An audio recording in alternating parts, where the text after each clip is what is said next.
The evening had started normally.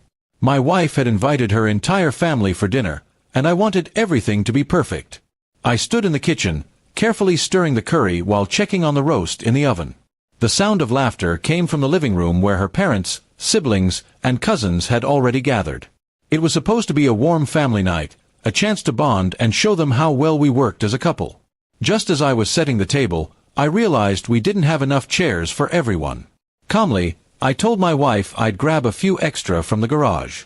She nodded, barely looking up from chatting with her sister. I wiped my hands on a towel and headed toward the garage, thinking of nothing but keeping the dinner moving smoothly. As I pushed open the garage door, I froze. The lights were already on, and the scene in front of me made my stomach twist. My wife was there, locked in an intimate moment with another man. Their bodies pulled apart instantly when they heard the creak of the door, but it was too late. The truth hit me like a hammer. While I was inside cooking for her family, she was betraying me in our own home.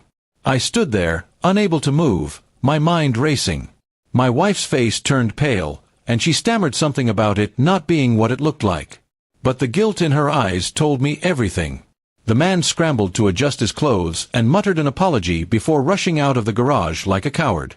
My wife reached for me, but I stepped back.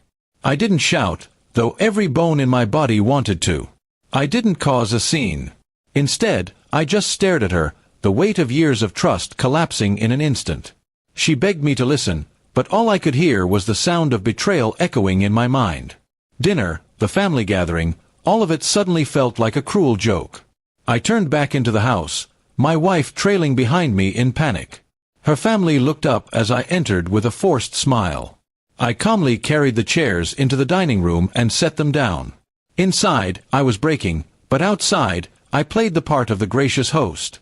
My wife avoided my eyes, trying to act normal, but I knew she was drowning in guilt. As everyone ate, I barely touched my plate. Her family complimented the food, laughing and chatting, completely unaware of what I had just witnessed. My wife kept glancing at me, waiting for me to say something, but I didn't. Silence was my revenge for now. When dinner ended, I excused myself, saying I had some work to finish.